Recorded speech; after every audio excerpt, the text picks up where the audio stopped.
মুসলিম ব্রাইডকে কেন হিন্দুদের মতো করে সাজালে, মুসলিম ব্রাইড কেন হিন্দুদের মতো গালিয়ে এত গাল ভরা কলকা করলে? তোমাদের মনে এই প্রশ্নগুলো না? ব্রাইড তো আমাকে টাকা দিয়ে বুকিং করেছে, তাহলে কেন আমি তার মনের মতো করে সাজাবো না? সে যেটা চায় আমি তার মনের মতো করে সাজাবো। আমি সবাইকে কথাটা বললাম না, কিছু কিছু জনকে। মুসলিমদের এই নিয়মটা আমার খুব ভালো লেগেছে।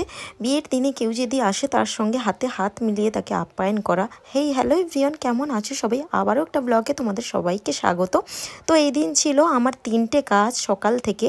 আমার ছিল ফার্স্ট লোকেশন বকখালি, আর বকখালিতে আমি আর আমার বোন করে ফার্স্ট পৌঁছে গেছিলাম একটা মুসলিম বিয়ে বাড়িতে। তো ওদের যেহেতু দিনের বেলা বিয়ে হয়, সেই জন্য ওদের কল টাইম ছিল সকাল 10টা। তো আমি আমার বোন করে সোজা চলে এলাম ওদের বাড়িতেই। আর দেখতেই পাচ্ছ, ঢোকার সময় ব্রাইড নিজে এসে আমাকে হাতে হাত মিলিয়ে আমার বোনের সঙ্গেও সেম করলো। আর এটা ছিল আমার মুসলিম বাড়ির মানে প্রথম কাজ বলতে পারো।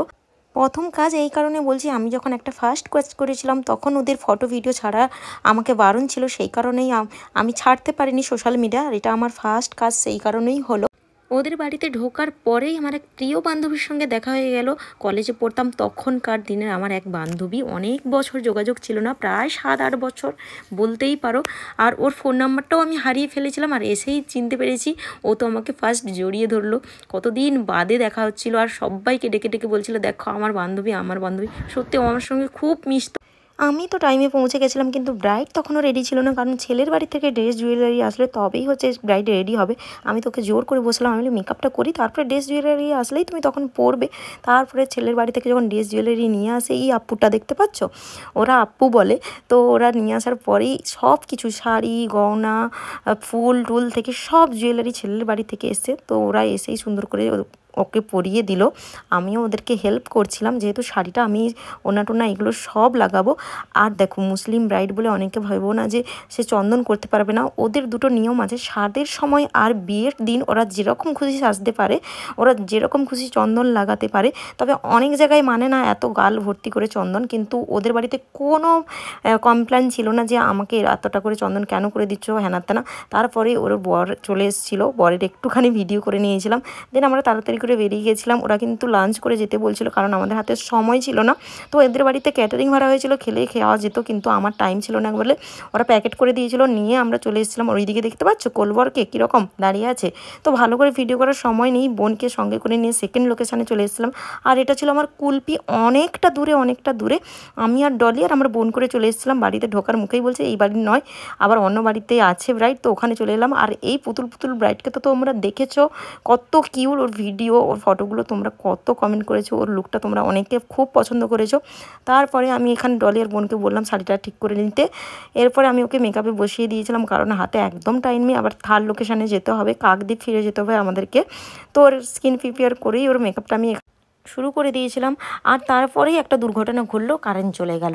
এরপরে হেয়ারটা করব কিভাবে, কোনো মতেই তো হেয়ারটাকে, যখন আমি কার্লস করব ভাবছিলাম, ক্লিপিংটা যাই হোক হয়ে গেছিলো, কিন্তু কার্লসটা কোনো মতে করতে পারলাম না।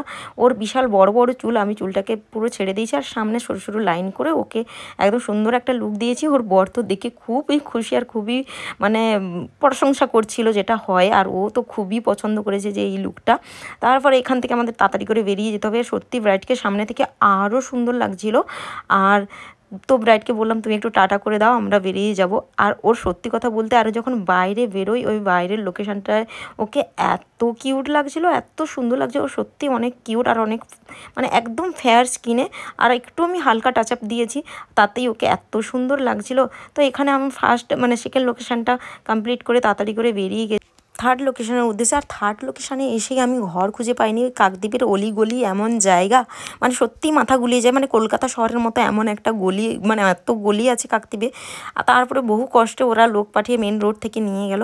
আর এটা জয়দি বলছিল যে কীরকম আমি সাজবো হ্যানা তেনা এইসব যা কিছু ওনার বলছিল। তো এখানে আমি ভিডিও ক্লিপগুলো নিয়ে একদম ফুল কমপ্লিট করেই একদম জয়দিকে নিয়ে ওরা রিসেপশনের জায়গা চলে এসেছিলাম। ওরা বাড়িতে সেজেছিল, কিন্তু ওদের একটা ভ্যানুতে হচ্ছে রিসেপশন হচ্ছিল, কাকদ্বীপে একটা ভ্যানুতে। তো আসার পর ওনার কাজের কলিগরা ওকে জড়িয়ে ধরছে, আর এটা আমি ক্যামেরাবন্দি করে নিয়েছি।